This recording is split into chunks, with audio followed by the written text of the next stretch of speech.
All right, everybody. It is just about 7:07, and I am Nick Finelli, and you are here for another edition of Edtech Office Hours. So this is Nick with Blended Tech Learning, and hey, everybody. Good to be here. So today we're going to do a walkthrough because Google's done a lot of stuff lately. The month of April has been very active in G Suite, and things that they're introducing and adding and stuff like that. Just wanted to go over those to make sure you knew how to use those. Then I was also thinking about, end of the year coming. A lot of times students have to write these, long narratives or essays or things like that. And not that we need to cram them at the end here at all, but just to give you this thing with curriculum pathways. It's by SAS. I wanted to show you that as a writing instructional tool rather than there's a lot of tools out there that are rubrics and things that'll help you as a teacher, but not as much to help guide the students through the whole process. I wanted to show you that. Not going to do a full tutorial of it, but it's a pretty good product. So I just wanted to share that so you knew that was there too. But let's go into some stuff, see what's new with Google. Also, for those people who are just joining me for the first time, got a lot of new subscribers this week, so I'm excited. You can always ask questions ahead of time to send an email to me or any social media such as Twitter, Facebook. You can connect with me there or subscribe to my YouTube channel and even add comments there of things you'd like to see or use. All the videos are included in Facebook Live videos as well as the YouTube ones, so I cross them over so you can go to either place and find them. And that's kind of it. Just a self plug. So summer's coming up, and I know a lot of you are planning for professional development. I offer online courses for Google certification levels 1 and 2. I also offer a Microsoft Innovative Educator online course, and as well as Apple Teacher, as well as about 15 to 16 other courses that you can take on just different things such as writing and so forth. So visit courses.blendedtechlearning.com. I'll tell you more about it. This Thursday I'm going to announce about 10 more classes that I'm adding to the list. So go ahead and check out Blended Tech Learning and courses. So now let's get on to what we're going to do today with Google. So let me go back to our slide here. And so some of the things with Google have to do with Google Sheets. Some have to do with Google Docs and slides.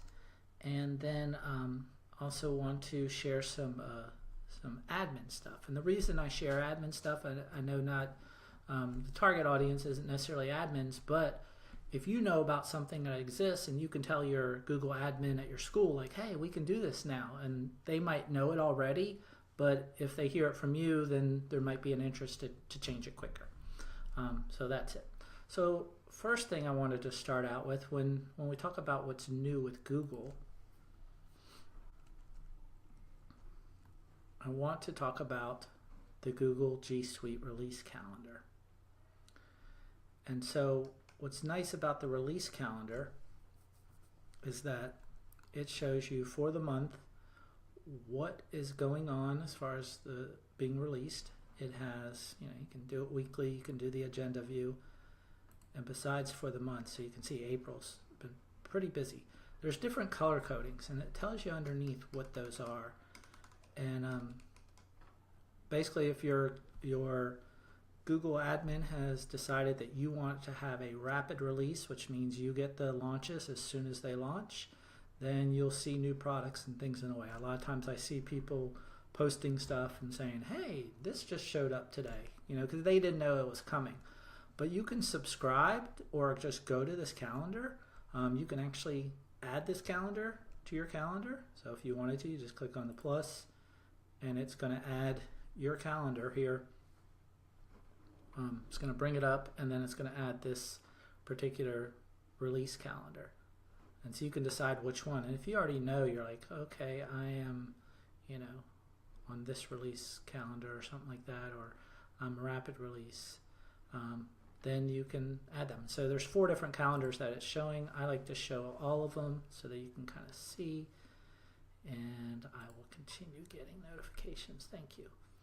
All right, so now I have those calendars in there, and I'm able to see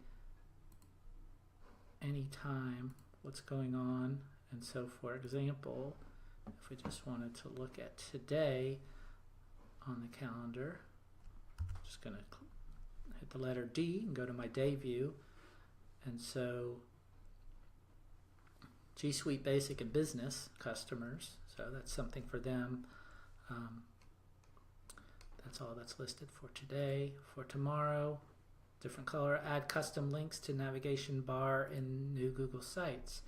Now this is for scheduled release, so that means people who've had the rapid release would already get them. So it's kind of nice to be able to see what's happening. And usually the scheduled release is 2 to 3 weeks later. Sometimes it's the same day, but other times it's different. But it's just nice having a calendar so you know what's coming.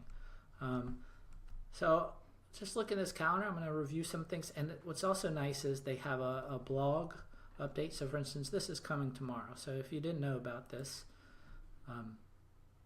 they have a blog that basically says their update. And they've been doing this for years, but just been in different locations. So on April 11th, they announced this. Okay, and so you really just go to sites. There's not really much to it, and they usually have some sort of animated GIF that shows you the process. But basically, you can add to your horizontal, your navigation up here, your horizontal navigation, and instead of adding a page, you just go down here and there's a link or a button that says Add Link, and you just type in the URL. And so let me see if I can zoom in. Alright, that might show a little better. Anyway, so then you just add the link and it puts it on there, so it's like a direct link. The old sites used to have that, and they just didn't have it with the new sites. But that's what this shows you, and then underneath it's going to talk about the release tracks, launching a rapid release, scheduled release coming in 2 weeks. So, and then they have a calendar underneath. So subscribe to RSS feed of these updates. So if you click on that, of course you're going to get updates, so you'll know when stuff is coming. Alright, let's go back to the calendar. So just looking at it, you can see it's a busy month. I'll just tell you some of the things that they updated. So we have a Google Drive, and you probably have seen the smart sharing. So what that means is any document that you go to send via mail, or maybe even send in some other way, what it does is it looks to see who has permissions, and it says, do you want this, send this out? Because right now it's private. Do you want to give permissions to everybody? And so that's what it used to have, was just, that turn link sharing on. But now it even goes a little more granular and puts different people's names and asks them what's going on as far as how you want to share that out. And so if I had something here and I wanted to share it out in Drive, it's going to show me different options. Probably it'd be better if I did it in Mail, because then it would show how it's smartly coming up. Maybe I should just open up the link that has it in here. So notice it's red, which means it is part of the rapid release. So on April 2nd, all those people got it. And again, a lot of these are quick things, like, oh, that's pretty easy. I don't have to look much at it. But here's what I was talking about, like have specific people. And so you can give them particular rights, or just turn link sharing on for everybody. So that's just what's nice about it. It automatically does this. Okay, and this feature is called Access Checker, and it does it in Gmail and Calendar specifically, just because those are the places that we can attach Drive files. And so that does it. I'll show you in the admin section where that is, along with a couple other admin things that have been coming up. So if your admins are out there, this is a good place for you to see if you want to make some changes to this to allow it.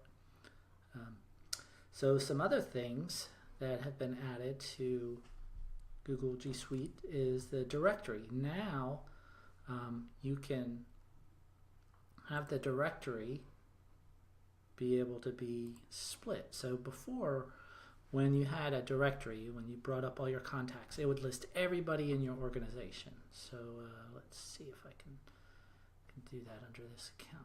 I'll just go to New.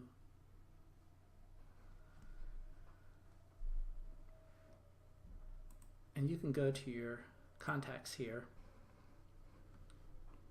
And the directory is shown under the contacts. And what happens is directory will list anybody that has the admin and Google has given a check mark that says, hey, this person can be listed in the directory. But we've found out, and I know lots of schools have done this, is they have kids and teachers on the same domain, but they don't want necessarily the kids to have access to everybody in the domain. You know, they might want them to have access to teachers, but not necessarily being able to quickly email the principal or the head of school or something like that. So notice this one under directory has none, but if I go to a different user, let me bring in a different user. I want to show you the same thing. Let's try that again.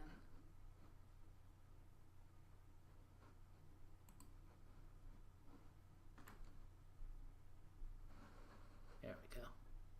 Alright, so now I'll go to this user and show you how different it looks based on directory. So you can set up a directory so they don't see anybody, or they see a specific group.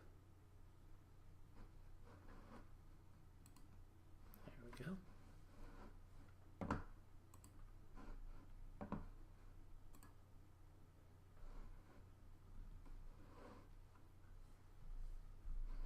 And I'll put a while we're waiting, I'll put this link just on our little chat so people can see it.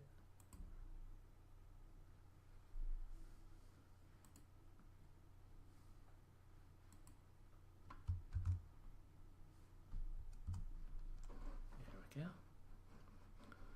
All right, and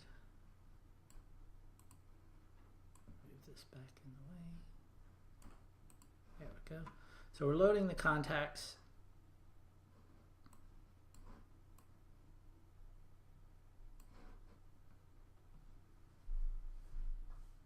Still waiting on other things you can do besides, you know, adding this and checking this list is, I told you about subscribing.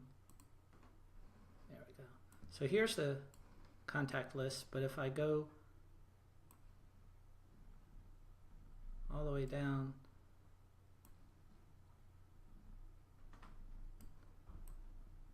to my directory,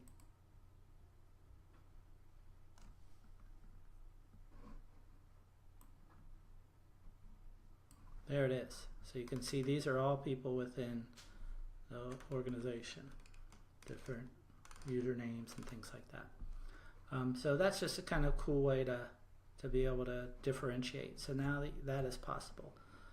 Another thing that is now possible is also these quick actions within the Google domain. So let's go to, and when I say quick actions, I mean as far as the user is involved. So I'm going to go to the admin settings and let's bring those over. I'll make this a little bigger so you can see.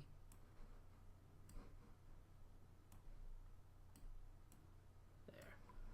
All right, so I'm in my admin control center and I want to go over basically the drive settings and the G Suite directory. So here's the directory settings. So I'm actually under Apps, G Suite, and Settings for Directory. Open it up. I'm at my top level OU, Organization Unit. And if I just go down to Visibility, there's Directory Visibility, and I can choose No Users, All Users. Those were the only two options. And now I have users in a custom directory. So these are settings for all. If I go down to one of my other ones, which I've established already, if I go down to students, they're going to have a different setting. Oh, pop me out.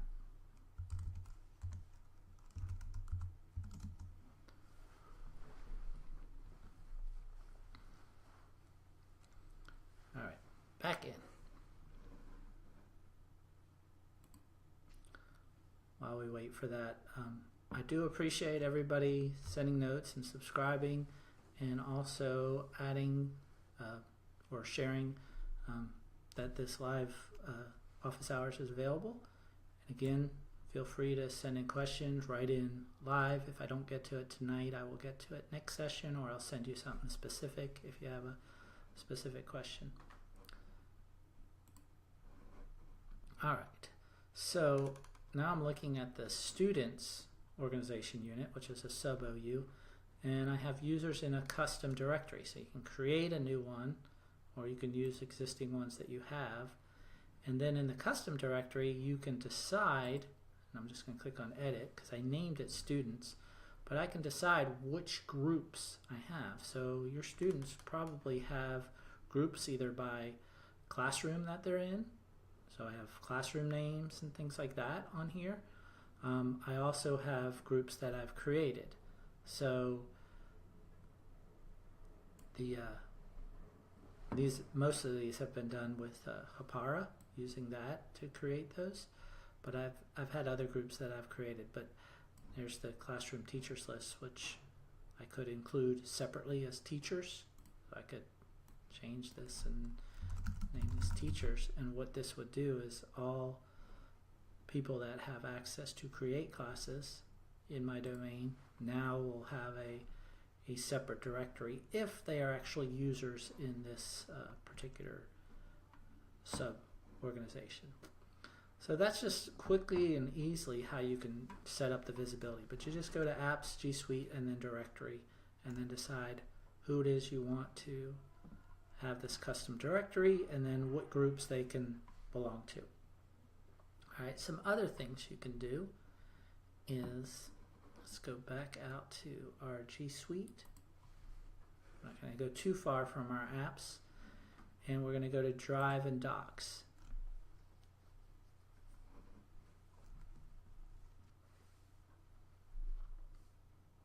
All right, that seems to be a little bit better. Okay. So we're back in Drive and Docs, and I want you to look at just the different settings, but you have a activity dashboard, and so that's one of the things that you can add. And so what the activity dashboard does is when a user wants to see what's going on a particular thing that they have started, they own, and they want to see, you know, when somebody's worked on it and what's going on, here's where you control that access to the activity dashboard. So you can turn it on or off, and then what that does, let me show you a particular user. So if they're on a presentation that they wanted to see when the last time somebody worked on it, what's going on, kind of that particular activity, it will show that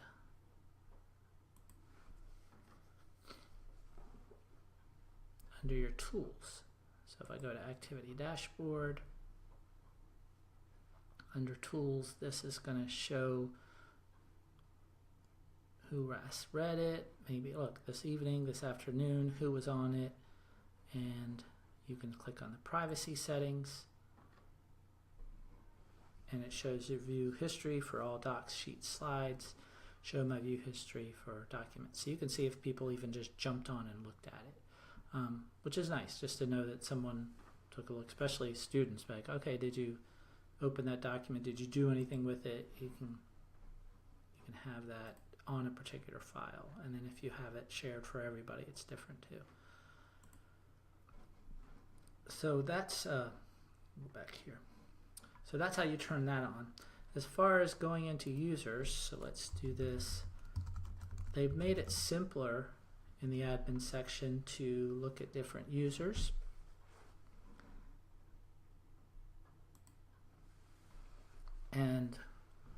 what they've done is they've made it a way so it's kind of all in little cards, all on one sheet. So when you search for a user in the admin section, so it's still loading here, but when you search for a user, you select the user, and when the user is selected, or if you just had the listing brought up, you could just select the user. It shows a little thing over here on the left. It's going to show their icon, it's going to show their username and their email, whether they're active, when they last signed in, when the account was created. Then it shows the OU they're in. You can reset your passwords, rename, then your more. You can add them to groups, email, all the kind of stuff you had before. It's just showing it over here on the left. And then this quick information is here. So if you need to turn two-step verification on, it's really just moving stuff around, but it's just a different look to be able to see what they're assigned to and what they have. So like here's their licenses. So if I click on that, it's going to open it up a little bit bigger and show you what license access they might have, or if you want them to have access to a team drive. Same basic stuff, but it's just a different format for how to do it. So that's another thing. And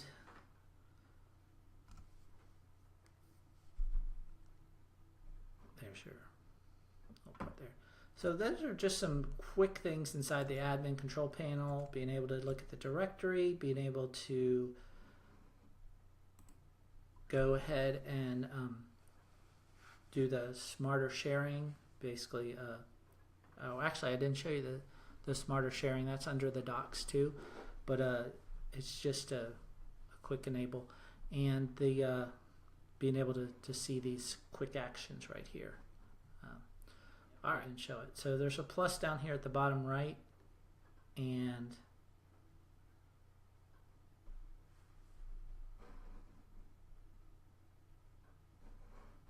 there we go.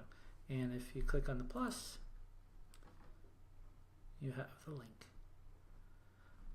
And this is what it shows like up here, and you of course add the URL.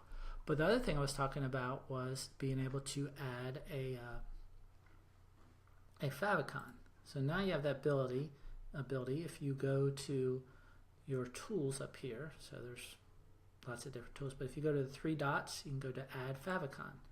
Cool thing about this is you don't have to set up anything particular, you just have to have an image. So if you want to select a particular image that you have or search for something, then it's going to make an icon, of course, appear in your area. So I can do Harry Potter. Oh wait, I'm not looking for a URL. There we go.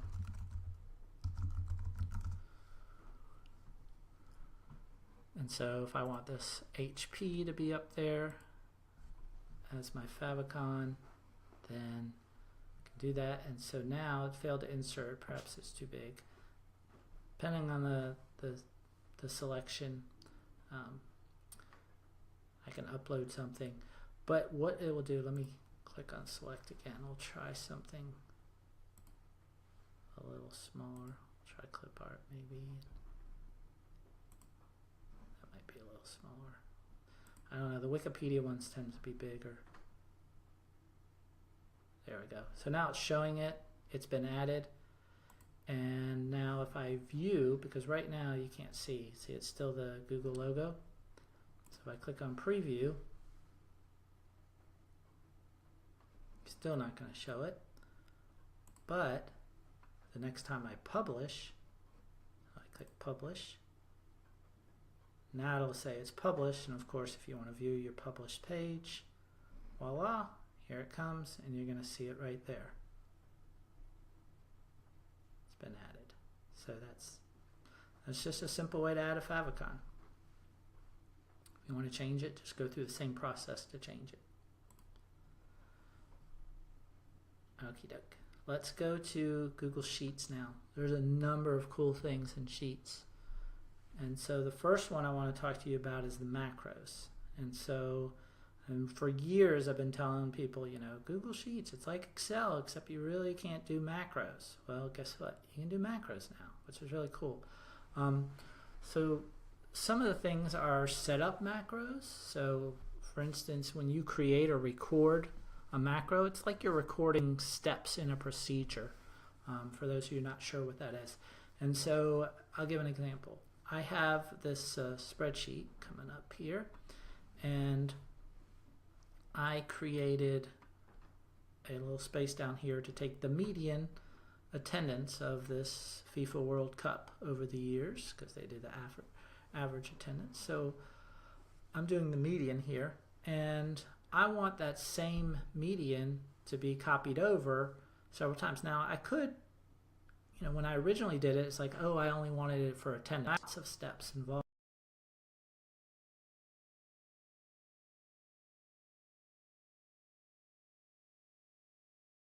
So if it wasn't just one thing, like copying the median over, maybe it was increasing fonts, changing things like that. That's really what you would do is if you have this whole sequence of events. But what's nice is they give you shortcuts, or you just click on the area here. So if I want this to be in the median, if I go under data, actually it's not under data, it should be under insert. There we go. No, I don't see it anymore. I just had it. There's my macro. There we go. Tools. Why did I forget that? Sorry about that. It's under tools. So of course you can record it, but if you already have one set up, this is a shortcut I set up. And so when I click on it, it'll automatically do the median for that particular area. And I can do it again. This time I'm just going to use the keystrokes. And it really just runs the script. Now if I wanted to change it to something else,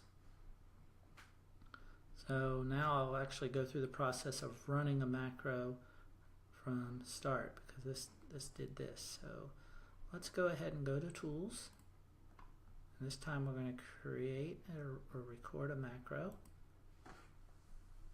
And you have two choices. You can use relative references, which means basically you apply the macro use to the active selection, or it has to be in the exact location as recorded. I like doing active selection just because it allows me to have some more flexibility, but it just depends on what you do. Alright, so the first thing I do is I'm going to highlight the cells and change color, change it to orange, and now I'm going to type in, let's see if we can figure out the mode for these. This one probably doesn't have a mode, but I'm going to do equals mode, and then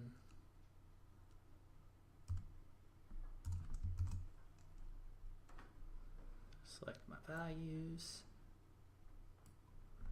and close parentheses and hit enter. And so now it's selected mode, of course not available there. Let's see if that same thing I could copy. Sometimes if it's bimodal or something that there isn't one, then it'll do something different. This one I copied it over, so let's do it all the way across and copy. And so now the mode has been copied, and I click on save. And so now it's an untitled macro, so now it allows me to save this. I can call this mode, and maybe this one is number 2.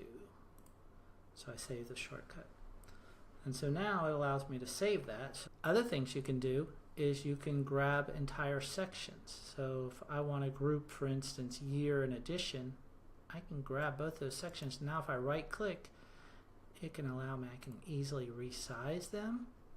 So if I want it to fit to the data, or I can have a new section, new column be a different section. See, now it fits nicely. Or same right click, I can group these columns. So now there's going to be an extra extension up here. It's going to show you that these are grouped together. So it's a nice feature to be able to do things with. Actually, I got rid of it by accident there. And then other things you can do is you can insert. Let me go to this column and insert one to the right here. So you can also insert checkboxes now. And so what's neat about this is I could take a particular area right here, thinking, student work, or if you have some sort of thing where students check off a process or something like that, or if you're just checking student work, but you just go into the data, kind of backwards. If you go to insert and then go to checkbox, it even says new, and Google's now adding that, so whenever you see something new, instead of it always just flashing on your screen, it will show you that it's new. And so now it adds these nice fancy checkboxes. Resize so it fits nicely. Wrong way. There we go. And now I can check items off. So another good tool, if I were to filter under that check off, what's nice is that you can do true or false. So the check would be true, the false would not be. Any blanks. There we go. And then now my data is filtered based on that information. Let's move this chart out of the way. There we go. And now my chart changes too based on the data that's showing up. So another nice cool thing about using Google and being able to use this, the checkboxes work in that way. It gives basically a true false icon there, or you can see up there, so now it's labeled false, and then this one's labeled true. So a lot of cool stuff. You can also, if you read or look at the actual labels inside of charts can change. So I'm gonna unfilter this. Probably easier. Just turn it off up here. So I'm gonna have my checkboxes on, but there's my chart. And the chart itself, if you go to the settings of it, so it's the three dots, and you go to edit chart. If it's some sort of, the pie chart doesn't have as many options, but if you change the data, for instance, to column chart, and then go to customize, you're going to get lots of options as far as the series, where to put it, error bars, the legend. You'll have some options. Does it go inside, top, bottom, left, right, labeled, none, so forth. So depending on what your chart looks like, now the chart is here. There we go.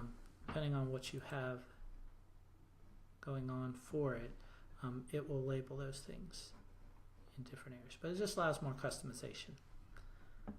All right.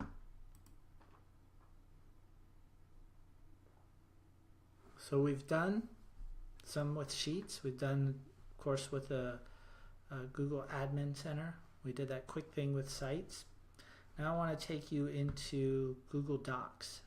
So one of the cool things about Google Docs is now it inserts slide titles or slides the same way it did for Google Sheets.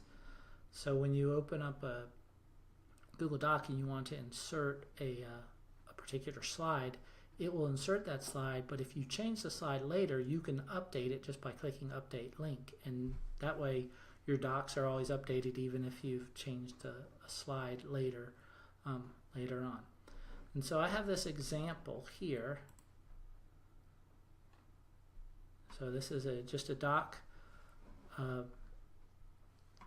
choose your own adventure game, and that's also the slide.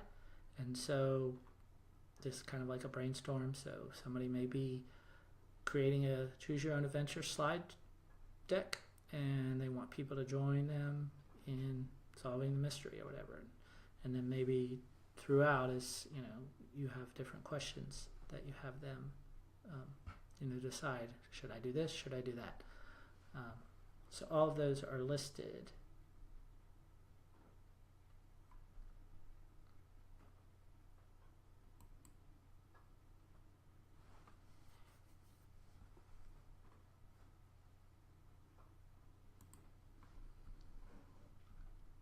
And then what you do is you go to your slide. So you can choose any slide.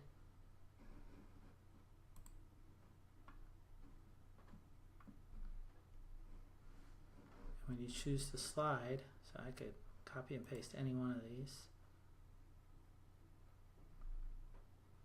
Let me double check my screen is not catching up on me here.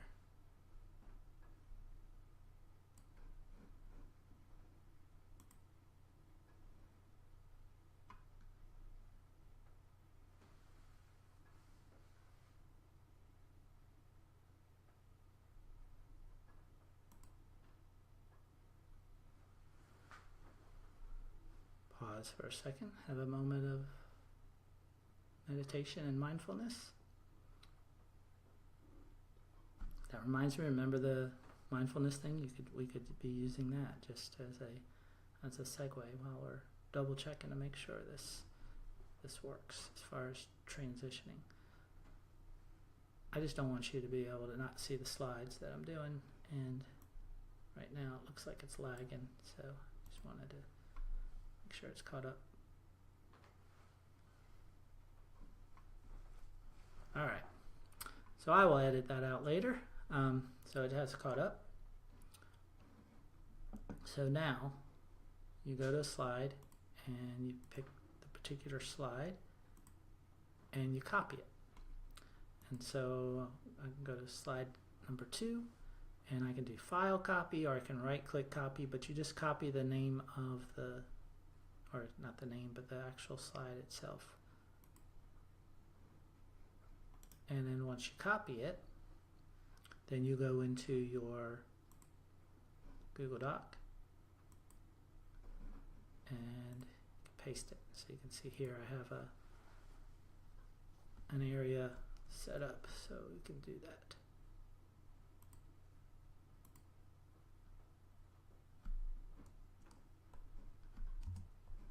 And so it has to be a slide that you own. It can't be a slide that you've been kind of given a copy to. It'll say slide will not be created. And so now I just click on paste, or I could do Control V. And so what it's going to do is going to add that particular slide, and then I'm going to do a change to the slide so you can see that, and then we'll go back to the document and see how it's changed in there too.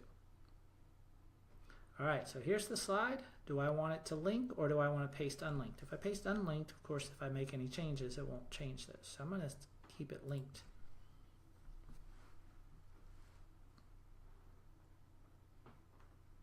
There we go. So it's in there. I always like to put a border around so I know it's some sort of presentation or something like that, but if I didn't need to, depends on how I'm using it. And now I'm going to go back to the slide, and let's do this. Let's go into the text itself and just change the background there so it's not this highlighted color here, but it's just white. There we go. And so that's just subtle change right there. Of course, these are all linked like you would do any of those choose your own adventures. And so don't really have to do anything here. Go back to the doc itself, and then when I click on the doc, you're going to see it says it's linked, and when I click on the arrows, it's going to say update, just like it did with Google Sheets. And I click update, and there you go. It changed it. So pretty cool way to link. And remember, the other thing you can do is the same thing with Google Sheets, is you can insert a chart from Sheets. Okay, so nice new tools coming your way there. with Google. The next thing I wanted to talk about was directly in slides. So some of the newest things is talking about the guides and also the ruler part. Okay, so there's some different preferences here. So I'm going to go over, and you can change many different things. So there's your slide numbers. You see, sorry, it's taking a while there. And so if I go to my page setup, nope, not there. Actually, I don't know if I enabled this on this account.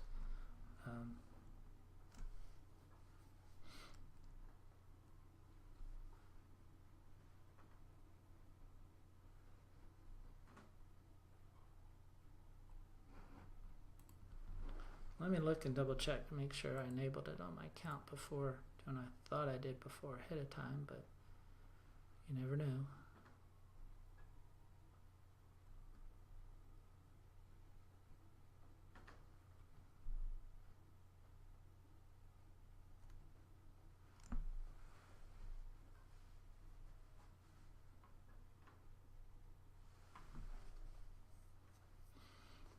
All right, I'm gonna have to go back on that one. I'll put that on Thursday's note to show you the slide guides, and also be able to show you the actual ruler that goes on, which is kind of nice. All right, so the next thing to talk about is the applied digital skills.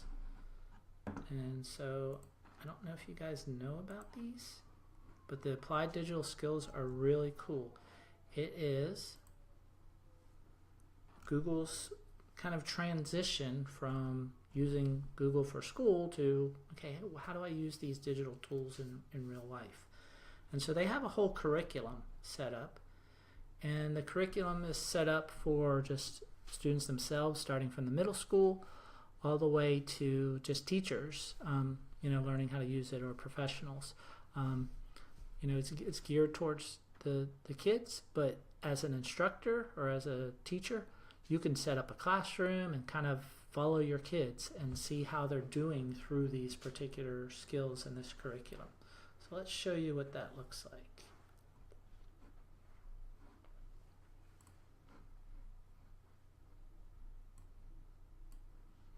All right, so here I am, and I'm logged in as a student, so I'm going to say I'm a learner.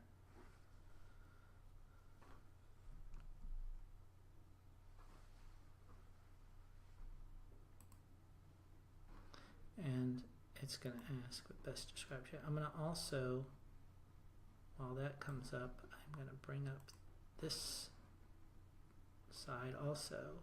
So the left side of the screen will be the teacher user, and the right side of the screen will be the student. That way you can see both things. And so, are you taking a course with an instructor? So the student says yes. And then it's going to ask you, what is your course code? This is when, as an instructor, you actually can create a class and add learners to it and select any type of unit. So if you look here as a teacher, I'm logged in, and I can choose any one of these, and you can see whether students are actually in. There's the if-then adventure stories, research and development, and so all of these have it. If you want to go to the website, you can actually see more here about it, but I'm just going to look at this code right here. It creates code 10bear, so if I just type that in, 10bear, checking this box, and I get started. So it's going to send me, similar to Khan Academy or something like that. Look, Blended Tech Learning, CS1 Charlotte, there we go. And I can go in and now join this. So you can do this within your domain. You can do it with other users. You can create usernames, of course, if you have an admin rights. But what's cool about this is now the students get to just work. They don't really, they're in the class, and now as you pose and give them different things, they can work on them. And it has videos, it has transcripts, and through the videos themselves, they'll have tasks for them to do. As a teacher, there's a part here on the left where it says prep.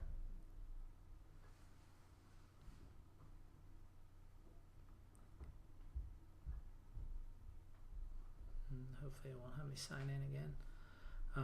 There we go. So it says prep. It says what you need the students to be able to do. They go to g.co, applied digital skills, or you can just push it to them. They have nice posters and flyers. They have the entire curriculum. They tell them how to set up the class code. But if you want to review the curriculum that the students are going through, you can just click on that.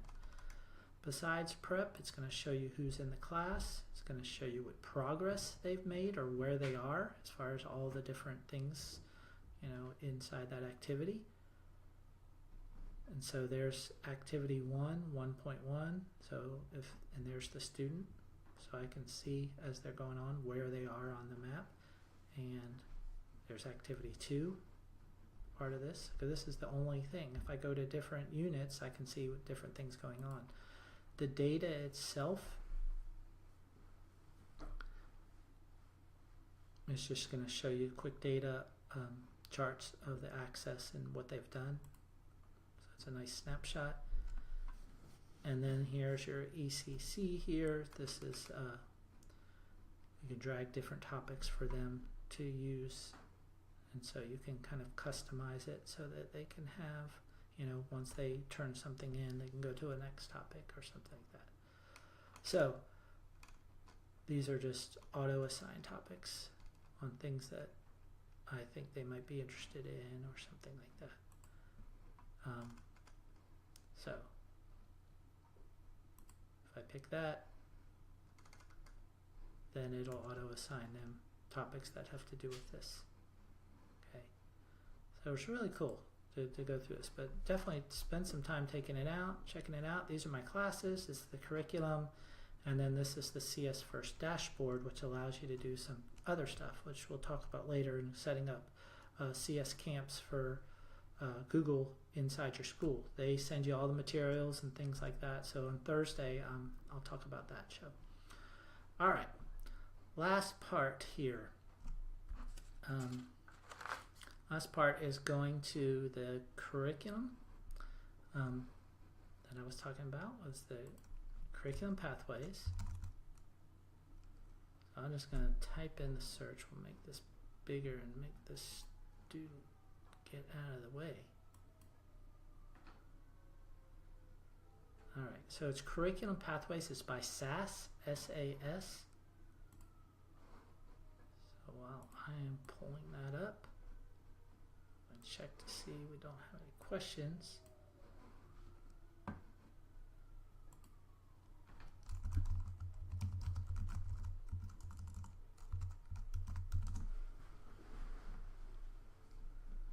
Yeah, I do like the applied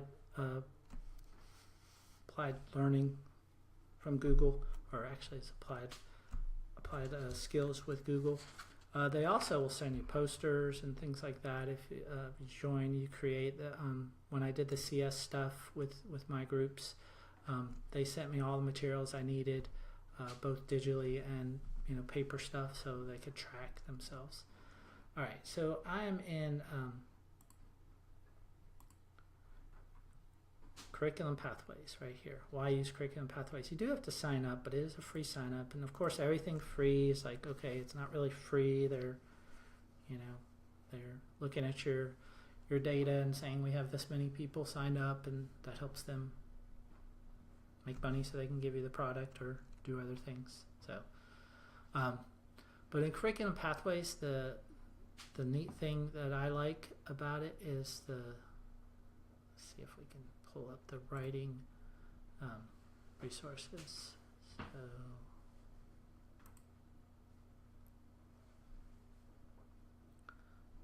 they have online learning, of course.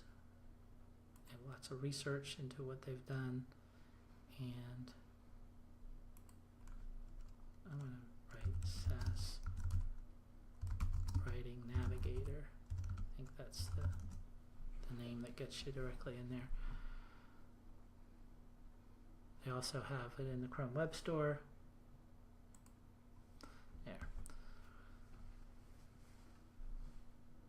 So the writing navigator is neat because it can show you each of the steps, and there's different parts to it. So the videos themselves explain it, but if you think about the writing process, a lot of times with the kids, we want them to plan it out. Then we want them, after they planned it, to make that draft. And we have them do it in Google, like for instance, planning it out. Yeah, they plan it out via our instruction. We're doing stuff with them and maybe have set up something in a slide or a drawing or some sort of other tool to help them map it out. And then we have them write their draft in Google and then revise it in Google and then publish. And of course we grade it and use rubrics like using Jozu to look at those things. But I just like this because it's all here in one. So you have the writing planner. Now I need to log in. So you have your writing planner. You also have the drafter, which is next. And inside of those, they give you like ways, and of course we want our students to read things, and a lot of times they don't. They just want to click on buttons to get to the next level or think they know things. But this is pretty cool to be able to do this. So the planner itself, it'll say you haven't done anything, let's open, or I think I am set up as a teacher here, so it's going to be a little different.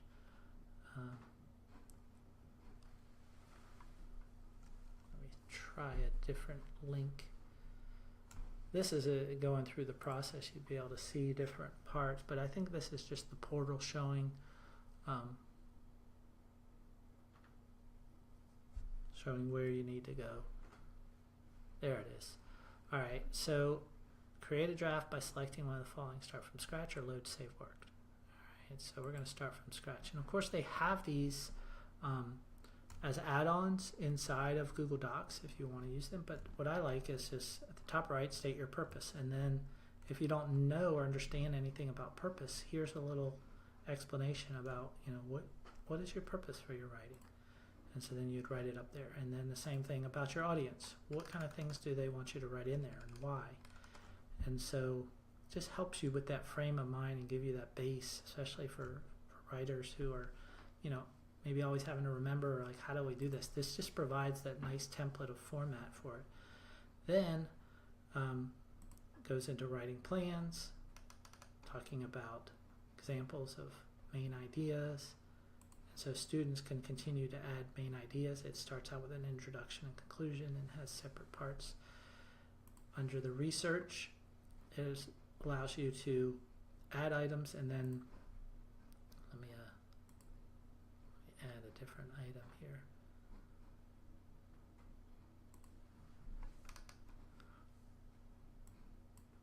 So as I add, I can actually click on research here, and it says what type of source. And then once I click on the source, well, it's an electronic source. And then it says what type. It's a tweet. And so then you put your notes in about it. Maybe you have a specific area, and it'll give you a cited page. So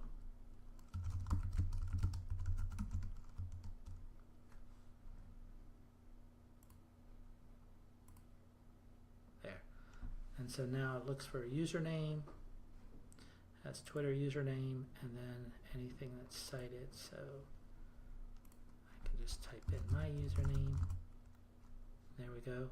So that's considered a works cited right there for this tweet in its entirety.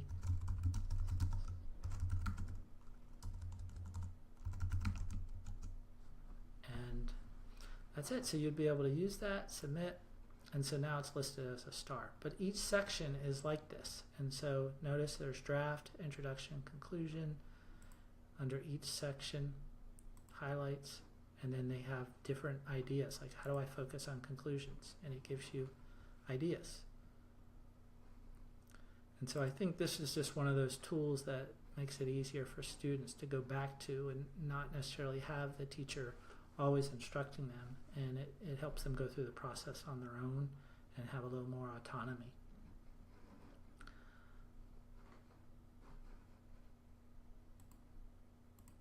All right, so that is about it for tonight. Thank you for stopping by, and as always, go out there and just do something new. Have fun with your students, and it's okay. We don't have to know everything. We don't have to learn everything there is, and as long as you're getting better each day, that's all we can ask for. You're doing fine enough. So don't put pressure on yourself to try to do all of these things. I do this to hopefully that it'll spark you to do one of these things, and one of these things may make a change for you, or may make a change for your students and how you teach and how you learn. So that's it. Good night, everybody.